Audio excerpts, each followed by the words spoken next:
नमस्कार, आप देख रहे हैं के न्यूज इंडिया खास पेशकश में मैं आपके साथ दीपिका। और शुरुआत करेंगे ठंड का 3rd डिग्री।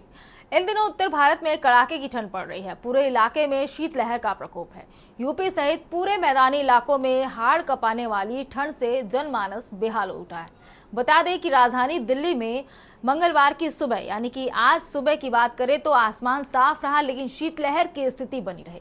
दिल्ली के कुछ हिस्सों में तापमान 8 डिग्री सेल्सियस तक गिर गया। मौसम साफ होने से ट्रेनें भी समय से चल रही हैं।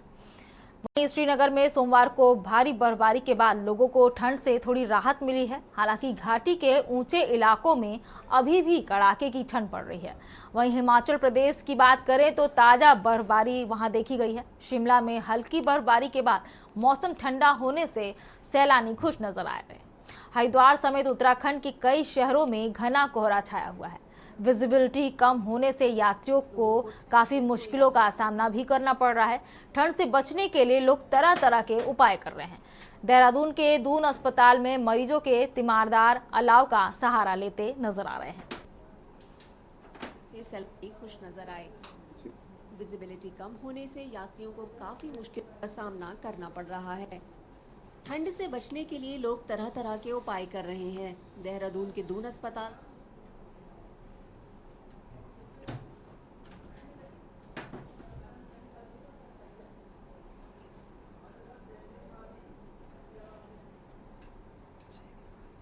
इसी खबर पे ज्यादा जानकारी के लिए हमारे संवाददाता जयवीर मावी जुड़ चुके हैं। जयवीर मावी, जैसा कि पहाड़ों से लेकर मैदानी क्षेत्र तक हर इलाका अभी ठंड की चपेट में है। कहीं बर्फबारी तो कहीं बूंदाबांदी, इसी तरह की स्थिति देखी जा रही है। कड़ाके की ठंड खूब ज्यादा परेशान कर रही है, तो इसको लेकर प्रशासन स्तर पर क्या तैयारियां की गई हैं?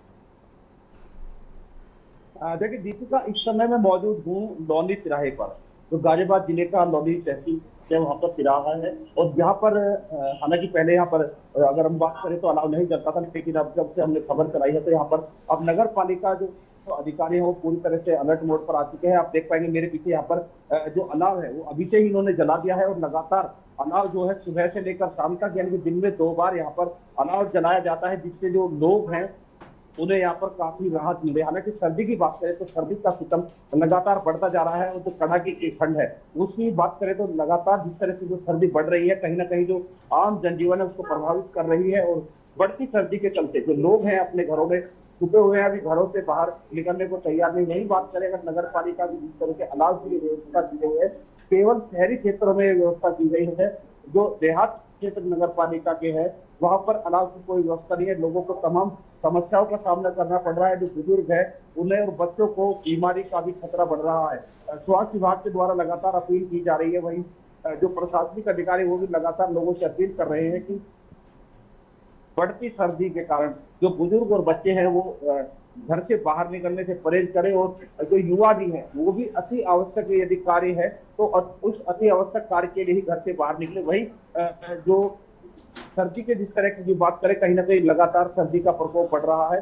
और जो युवा है, जो लोग, जो नौकरी पेशे वाले लोग हैं, उन्हें गर्म कपड़े पहनकर पूरी सुविधाओं के साथ अपने घर से बाहर निकलना चाहिए, जिससे कि जो भयानक सर्दी है उससे बचाव हो सके। तो कहीं ना कहीं जिस तरह लगातार सर्दी बढ़ रही है उसको लेकर जो विद्यालय हैं उनकी बात करें तो कक्षा 8 तक के जो विद्यालय है वो 14 जनवरी तक के लिए फिलहाल उनकी छुट्टी की गई है। वही जो कक्षा 9 से ऊपर के जो विद्यालय उनका समय भी जिलाधिकारी गाजियाबाद के निर्देशानुसार बढ़ा दिया गया है। तो जो किसी भी कीमत पर जो विद्यालय वो 9 बजे से पहले नहीं खुलेंगे, ऐसा जिलाधिकारी गाजियाबाद का निर्देश था, जिसका पालन हो रहा है। तो कहीं ना कहीं हालांकि जो प्राइवेट स्कूलों की हम बात करें तो कुछ स्कूल ऐसे भी हैं जो इस मौसम में भी जो जिलाधिकारी के आदेश उनको नहीं मान रहे हैं, खुल रहे हैं, लेकिन ज्यादातर स्कूल यहाँ पर बंद हो चुके हैं और उनकी ऑनलाइन पढ़ाई चल रही है। तो कहीं ना कहीं लगातार सर्दी का सितम बढ़ रहा है। अभी हालांकि दिन छिपा है, कुछ ही समय हुआ है। इस समय जो नौकरी पेशे वाले लोग हैं वो अब अपने कार्यों के घर की तरफ निकलेंगे तो उनको कहीं ना कहीं जो दोपहिया वाहनों से सवार है उन पर काफी समस्या उनको रहेगी, क्योंकि दोपहिए पर जब हवा लगती है तो बीमार होने का खतरा भी बढ़ जाता है। ऐसे में ऑटो चालकों की बात करें या फिर जो ऑटो चालक सवारियों के इंतजार में होते हैं उन्हें भी समस्याओं का सामना करना पड़ रहा है। तो मैं चाहूंगा कि जो नगर पालिका है या जो नगर निगम है वो देहात क्षेत्रों में भी यदि अलाव की व्यवस्था क्योंकि करी जाए तो उससे कहीं ना कहीं लोगों को राहत मिल सकती है। अभी जो अलाव की जो व्यवस्था पूरी तरह से सही नहीं है, पूरी व्यवस्था नहीं है, जितनी व्यवस्था होनी चाहिए उससे काफी कम है। काफी सर्दी पड़ रही है और ऐसे में अगर हम बात करें तो इस समय लगभग 7 डिग्री का तापमान बताया जा रहा है। वहीं आने वाले समय में जिस तरह से जो मौसम विभाग ने जो घोषणा भविष्यवाणी की है उसके अनुसार गाजियाबाद यानी कि दिल्ली एनसीआर में बारिश पड़ सकती है, तो जिससे सर्दी और बढ़ेगी। तो कहीं ना कहीं जिस तरह पहाड़ी क्षेत्रों पर बर्फबारी हो रही है, उस बर्फबारी के चलते लगातार उसकी जो हवाएं हैं उसका प्रभाव गाजियाबाद दिल्ली एनसीआर में पड़ रहा है, क्योंकि पूरी तरह से मैदानी क्षेत्र है। वहीं जिस तरह की जो हाड़ का कपा देने वाली ठंड है उसको लेकर तमाम समस्या जो सामने आ रही है। अस्पतालों की बात करें तो अभी लगातार भीड़ बढ़ रही है, जो बीमार हो रहे हैं बुजुर्ग और बच्चे, उन जिस तरह से जो लोग हैं वो भी काफी समस्याओं का यहाँ पर सामना कर रहे हैं। और तमाम लोग ऐसे हैं जो आपको मिल जाएंगे कि जो इस भयानक सर्दी से जूझ रहे हैं, और लेकिन परिवार पालने की बात करें, नौकरी की चिंता उन्हें घर के बाहर करना ही पड़ रहा है। तो कहीं ना कहीं जिस तरह लगातार सर्दी है उसका सितम और बताया कि जिस तरह की जो मौसम विभाग ने जो घोषणा की उसके अनुसार यहाँ पर लगभग 4 से 5 डिग्री सेल्सियस का तापमान ये और अभी आने वाले दिनों में पहुंच सकता है। तो लगातार अभी ठंड बढ़ने के आसार जिस तरह से बढ़ रहे हैं, लगातार सर्दी की जो संभावनाएं हैं अभी लगातार बढ़ती जा रही है। और सर्दी को लेकर जिस तरह से मौसम विभाग की बात करें, मौसम विज्ञानियों की बात करें, और जिला प्रशासन भी पूरे तरह से कहीं ना कहीं अलर्ट मोड पर दिखाई दे रहा है। इसी को लेकर तमाम तरह की व्यवस्थाएं है, रैन बसेरे उनमें व्यवस्थाएं की गई, हीटर की व्यवस्था की गई है, और जो रैन बसेरों में रुकते हैं उनके लिए गर्म पानी की व्यवस्था जिला प्रशासन करने का दावा कर रहा है। और जिलाधिकारी गाजियाबाद ने तमाम ऐसी जो पालिका के नगर निगम हो या नगर पालिका हो, जो संबंधित अधिकारी है, उनको निर्देश दिए हैं कि वो दिन और रात यानी कि लगातार अलाव जलते रहने चाहिए। अलाव यानी कि ठंड की वजह से जयवीर मावी जी, आपका बहुत बहुत शुक्रिया तमाम जानकारी साझा करने के लिए। पहाड़ों से लेकर मैदानी इलाकों तक शीतलहर का प्रकोप देखा जा सकता है। लोग जगह जगह अलाव से अपनी सुरक्षा कर रहे हैं। अब बात करेंगे निरीक्षण में सामने आया सच। बुलंदशहर में जिला अस्पताल के रैन बसेरे में सर्द रात के दौरान डीएम के निरीक्षण में चौंकाने वाली लापरवाही सामने आई है। डीएम के निरीक्षण में यह रैन बसेरा बंद पाया गया और अस्पताल में अलाव भी नहीं चल रहा था। यह देख डीएम ने स्वास्थ्य विभाग और नगर पालिका के अफसरों को जमकर लताड़ लगाई। डीएम ने कहा कि अस्पताल और नगर पालिका अधिकारियों की लापरवाही और मनमानी पर नाराजगी जताते हुए सीएमएस और नगर पालिका के अफसरों को कारण बताओ नोटिस जारी किया है। डीएम का कहना था कि इस तरह की लापरवाही किसी भी हालत में बर्दाश्त नहीं की जाएगी। डीएम के निरीक्षण के दौरान परमानेंट रैन बसेरे और मलका पार्क स्थित रैन बसेरे में माकूल व्यवस्था पाई गई। इन स्थानों पर लोग आराम करते हुए मिले, जबकि जिला अस्पताल के रैन बसेरे में कोई व्यवस्था नहीं थी।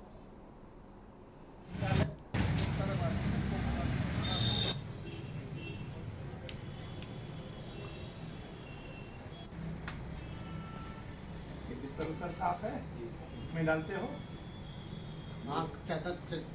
काफ़ी शीतलहर चल रही है और सरकार के भी निर्देश हैं, माननीय मुख्यमंत्री जी के भी निर्देश हैं कि प्रतिदिन रैन बसेरों का निरीक्षण किया जाए, कहाँ कहाँ अलाव जल रहे हैं उसका निरीक्षण किया जाए। जो गरीब लोग हैं जिनको आवश्यकता है उनको कंबल वितरित किए जाए। इसके अलावा जो हमारी गौशालाएँ हैं जिसमें निराश्रित गौवंश रहते हैं उनका प्रतिदिन निरीक्षण किया जाए, उनके ठंड से बचाव की व्यवस्था की जाए, वहाँ चारे भूसे की व्यवस्था अच्छी की जाए। हम लोग प्रतिदिन अपने यहाँ लगभग बुलंदशहर में 22 रैन बसेरे हैं और 200 से अधिक जगहों पे अलाव जलाए जाते हैं। हमारी लगभग 140 गौशालाएँ हैं। सबका प्रतिदिन मैं स्वयं भी निरीक्षण करता हूँ, मेरे साथ एडीएम, सीडीओ और एसडीएम, तहसीलदार और अन्य अधिकारी भी प्रतिदिन निरीक्षण करते हैं।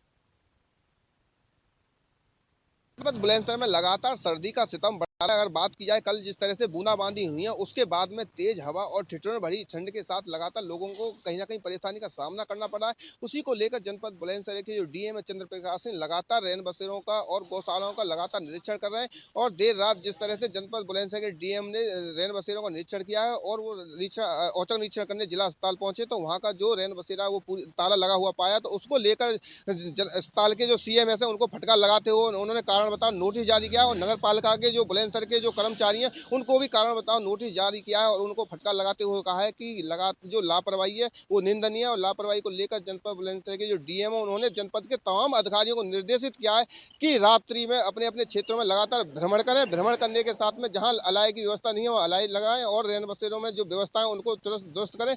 अगर जिस तरह से उन्होंने एक शब्द में यही कहा है कि अगर किसी भी क्षेत्र में लापरवाही बर्दाश्त अगर दिखाई दी तो उसके खिलाफ संबंधित अधिकारी के खिलाफ कार्रवाई होगी। और उसी को लेकर उन्होंने कहा है कि उत्तर प्रदेश के जो मुख्यमंत्री योगी आदित्यनाथ हैं उन्होंने साफ शब्दों में सर्दी शुरू होने से पहले ही निर्देशित कर दिया था कि कोई भी अधिकारी लापरवाही नहीं बरते और लगातार आम जनमानस के लिए जो ठंड से बचने के समुचित उपाय करें। और जनपद बुलंदशहर में अगर बात की जाए तो 22 रैन बसेरे बनाए गए हैं और 236 अलाय के पॉइंट बनाए गए हैं और जिन पर लगातार देर रात से ही अलाय जलाए जाते हैं। और लगातार जो अधिकारी हैं उन्होंने कहा है कि किसी तरह के रैन बसेरे में कोई भी लापरवाही बर्दाश्त नहीं की जाएगी। उसी को लेकर बात की जाए जनपद बुलंदशहर के डीएम लगातार औचक निरीक्षण भी कर रहे हैं और संबंधित अधिकारियों को निर्देश भी दे रहे हैं। अगर बात की जाए जनपद बुलंदशहर में 22 सेक्टर और जोनल मजिस्ट्रेट बनाए गए हैं जिससे कि लगातार अपने अपने क्षेत्रों में भ्रमण करें जिससे कि आम जनमानस को सर्दी से बचाया जा सके।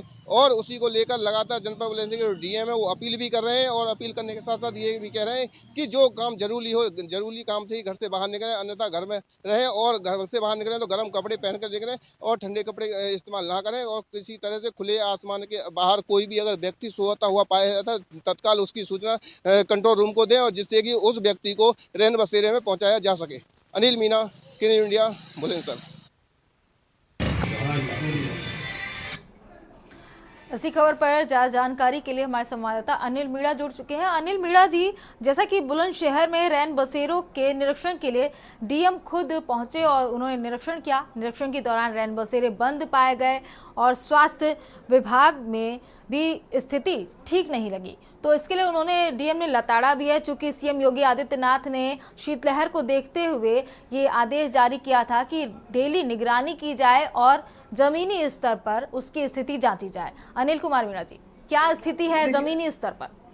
जी देखिए, बिल्कुल मैं आपको बता दूं, जनपद बुलंदशहर में जिस तरह से कल जो बूंदाबांदी हुई है उससे लगातार सर्दी और तेज हवा के साथ ठिठुरन बढ़ी है और उसी को लेकर जनपद बुलंदशहर के डीएम है चंद्रप्रकाश सिंह वो अचानक औचक निरीक्षण पर निकले और औचक निरीक्षण के दौरान उन्होंने निरीक्षण किया तो जिला अस्पताल में जो रैन बसेरा बनाया गया था जो तीमारदारों के लिए और जो मरीज जो वहाँ जिला अस्पताल में जा रहे थे उनके जो तीमारदार थे उनके लिए रैन बसेरा बनाया था और उसका जब ताला लटका हुआ पाया गया तो जनपद बुलंदशहर के डीएम चंद्रप्रकाश सिंह का जो पारा है वो पूरी तरह से चढ़ गया और उन्होंने चढ़ने के बाद जिला अस्पताल के जो कर्मचारी हैं उनके सीएमएस है और नगर पालिका के कर्मचारियों को जमकर लताड़ लगाई। लताड़ लगाने के साथ साथ उन्होंने दोनों ही विभाग के अधिकारियों को कारण बताओ नोटिस जारी किया कि आखिरकार ये जो रैन बसेरा जो 24 घंटे खुला रहना चाहिए था आखिरकार इस पर ताला क्यों लटका गया है। तो उन्होंने इस बात को लेकर काफी नाराजगी जाहिर की और नाराजगी जाहिर करने के साथ साथ उन्होंने ये भी कहा है कि जिस तरह से जो उत्तर प्रदेश के जो मुख्यमंत्री हैं उन्होंने सभी जनता के लिए और सर्दी से बचने के लिए पहले ही गया था और मुख्यमंत्री जी की जो योजना है वो लगातार जनता के बचाव के लिए है और हमारा अभी जो काम है वो जनता के बचाव जो सर्दी से बचाने के लिए हम लगातार औचक निरीक्षण कर रहे हैं। और औचक निरीक्षण के साथ साथ अगर मैं आपको बता दूं तो जनपद बुलंदशहर डीएम ने बताया है कि जनपद में 22 रेल बसेरे बनाए गए और 236 अलाय के पॉइंट बनाए गए जिन पर लगातार देर शाम से। जी अनिल जी, तमाम जानकारी साझा करने के लिए बहुत बहुत शुक्रिया आपका। हम बात करते थे जिला अस्पताल के रैन बसेरे बंद हो गए। अब बात करेंगे चुनाव का ऐलान 5 फरवरी को मतदान। इलेक्शन कमीशन ने दिल्ली विधानसभा चुनाव के कार्यक्रम की घोषणा कर दी है। मुख्य चुनाव आयुक्त राजीव कुमार ने बताया है कि दिल्ली की 70 सदस्यीय विधानसभा के लिए एक चरण में 5 फरवरी को मतदान होगा। चुनाव नतीजे 8 फरवरी को घोषित होंगे। सीएसी राजीव कुमार ने कहा है कि इस बार दिल्ली में 1,55,24,858 मतदाता वोट डालने के योग्य हैं। इनमें 83.49 लाख पुरुष मतदाता और 71.73 लाख महिला मतदाता हैं। उन्होंने बताया है कि दिल्ली विधानसभा चुनाव के लिए कुल 1,03,33 पोलिंग बूथ बनाए जाएंगे। मुख्य चुनाव आयुक्त ने बताया कि 85 वर्ष से अधिक उम्र के वरिष्ठ नागरिकों और दिव्यांग मतदाताओं के लिए भी घर से मतदान की सुविधा रहेगी। जो दिव्यांग पोलिंग बूथ पर जाकर वोट डालना चाहेंगे उनके लिए व्हीलचेयर की व्यवस्था की जाएगी और रैंप बनाए जाएंगे। वहीं यूपी की मिल्कीपुर सीट पर उपचुनाव की तारीख का भी ऐलान कर दिया गया है। इस सीट पर 5 फरवरी को वोट डाले जाएंगे। बता दें कि अयोध्या की मिल्कीपुर सीट अवधेश प्रसाद के सांसद चुने जाने के बाद से खाली थी। And SC constituencies at 12. इसी खबर पर ज्यादा जानकारी के लिए हमारे संवाददाता दीपक राणा जुड़ चुके हैं। दीपक राणा जी, जैसा कि आज इलेक्शन कमीशन की तरफ से चुनाव की घोषणा हो चुकी है, तारीखों का ऐलान हो चुका है, तो इस चुनाव में और कौन कौन से लोग शामिल होने वाले हैं? जी दीपिका, आपको बता दें कि आज जो चुनाव आयोग है उसने जो तारीख का ऐलान कर दिया है कि 5 फरवरी को जो है वोटिंग होगी और 8 तारीख को जो है मतगणना होगी। हम आपको साथ बता दें कि जो सभी पार्टियां इससे पहले भी अपनी चुनावी तैयारियों में जुट चुकी थी। अगर बात करें भाजपा की, तो भाजपा ने जो है एक 29 कैंडिडेटों की लिस्ट अपनी जारी कर दी है। उससे पहले जो आप पूरे 70 की सीटों पर अपने कैंडिडेट का ऐलान कर चुकी है।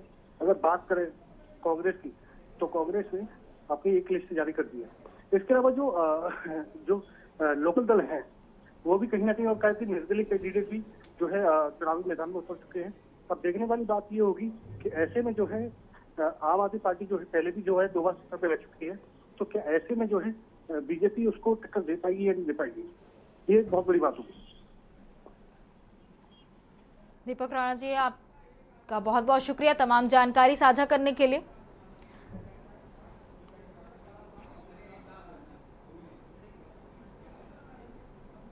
यहाँ रुकते हैं छोटे से ब्रेक के लिए। उसके बाद बात करेंगे बीजेपी पर कड़ा वार, जोरदार प्रहार।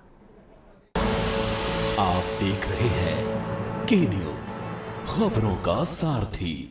एक बार फिर से आप सभी का स्वागत है। बात करेंगे बीजेपी पर कड़ा वार, जोरदार प्रहार। सपा अध्यक्ष अखिलेश यादव ने मीडिया को संबोधित करते हुए कहा है कि भाजपा ने संभल में जानबूझकर अफसरों के माध्यम से हिंसा करवाई और मासूम लोगों पर अत्याचार किया। सपा का प्रतिनिधि मंडल जब संभल गया तो उसे रोका गया, वहां जाने नहीं दिया गया। आखिर सरकार क्या छिपाना चाहती थी? उन्होंने कहा है कि इस घटना के माध्यम का माहौल बिगाड़ने का प्रयास किया गया है। उन्होंने कहा कि भाजपा दरारवादी पार्टी है, इन लोगों का इंसानों के जीवन से कोई लेना देना नहीं है। भाजपा हृदयहीन पार्टी है। अखिलेश यादव ने आगे कहा है कि भाजपा सरकार के 2 पहिए हैं, एक अन्याय और दूसरा भ्रष्टाचार। ये लोग भ्रष्टाचार के मामलों को दबाने के लिए प्रदेश में जगह जगह हिंसा कर रहे हैं। अधिकारी अन्याय की सभी सीमाओं को पार कर रहे हैं।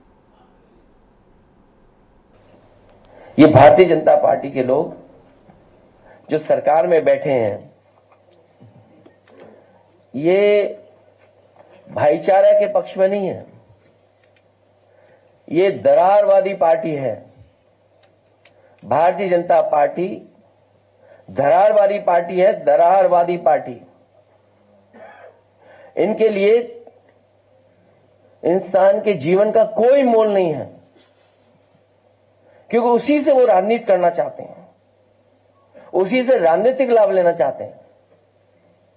भाजपा के अगर काम देखें हम लोग, या पिछले इतने कार्यकाल का जो हम आकलन करें, तो ये भारतीय जनता पार्टी हृदयहीन पार्टी है। इतनी घटनाएं होने के बाद भी कोई सिंपैथी नहीं किसी के लिए। और उत्तर प्रदेश में कोई एक घटना नहीं हो रही है, लगातार होती जा रही हैं। जिले उठा करके देख लीजिए किस तरह की घटनाएं हो रही हैं। और तब जब ये नारा लगाते थे कि जीरो टॉलरेंस है, जीरो टॉलरेंस की सरकार है, इस सरकार में न्याय मिलना और न्याय के साथ साथ लोगों की सुनवाई हो, इस सरकार में कहीं दिखता नहीं सुनवाई भी। भाजपा सरकार के 2 पड़ले हैं, एक है पीडीए के खिलाफ अन्याय और दूसरा है भ्रष्टाचार। जो घटनाक्रम है, आखिरकार इतनी जल्दी क्या थी सर्वे को लेकर के? जब आपके पास प्लेसेस ऑफ वर्शिप एक्ट है 1991, उसके तहत आप सर्वे नहीं कर सकते। लेकिन सरकार और अधिकारियों ने जानबूझ करके एक सोची समझी रणनीति और साजिश के तहत उन्होंने ये काम किया, और जिन लोगों की जान गई है, ये दंगा नहीं है, ये प्रशासन की गोली से गई है जान। गोली अगर कहीं से चली है तो प्रशासन ने चलाई है। आज भी कोई सच्चाई नहीं जानता है कि आखिरकार जिलाधिकारी या वहां के बहुत सारे वरिष्ठ अधिकारी उन पर दबाव क्या है, किस कारण ये इस तरीके का काम कर रहे हैं जो अनडेमोक्रेटिक है, अनकॉन्स्टिट्यूशनल है। जहां पर अभी भी कार्रवाई चल रही है, पार्टी के लोगों को निशाना बनाना, वहां जो लोग जेल चले गए, जब उनकी कहानी सुनने को मिलती है, इतनी अन्याय की कल्पना कोई नहीं कर सकता जो उनके साथ हुआ है। उनके शरीर पर चोट है, और इतनी चोट है जिसकी हम और आप बता भी नहीं सकते हैं। पूरा शरीर काला कर दिया, बहुत पीटा है, इतना पीटा कि जान चली जाती, और उन पर दबाव बना रहे हैं कि जैसा प्रशासन चाहता है वैसे बयान दीजिए आप। जब हमारी पार्टी के विधायक और लोग गए मिलने, तो उसके बाद सस्पेंशन हो गया अधिकारियों का, और सस्पेंशन भी जाति के आधार पर हुआ, और फिर बैलेंस करने के लिए फिर एक सस्पेंशन किया गया। ये कहां की सरकार है? अब बात करेंगे बयान पर उबाल सम्मान का सवाल। खबर लखनऊ से आपको बता रहे हैं, जहां एआईसीसी महासचिव सांसद प्रियंका गांधी वाड्रा के खिलाफ आपत्तिजनक बयान को लेकर कांग्रेसियों में नाराजगी है। कांग्रेस की तमाम महिला कार्यकर्ता हाथों में बैनर पोस्टर लेकर हजरतगंज थाने पहुंची। कांग्रेस कार्यकर्ताओं ने संगठन की महिला प्रभारी सहला अहरारी और अनामिका यादव आदि ने थाना प्रभारी को तहरीर सौंपी है। इसमें भाजपा नेता रमेश विधुड़ी के खिलाफ मुकदमा दर्ज करने की मांग की गई है। बता दें कि भाजपा के पूर्व सांसद रमेश विधुड़ी ने प्रियंका गांधी को लेकर अपमानजनक बयान दिया था।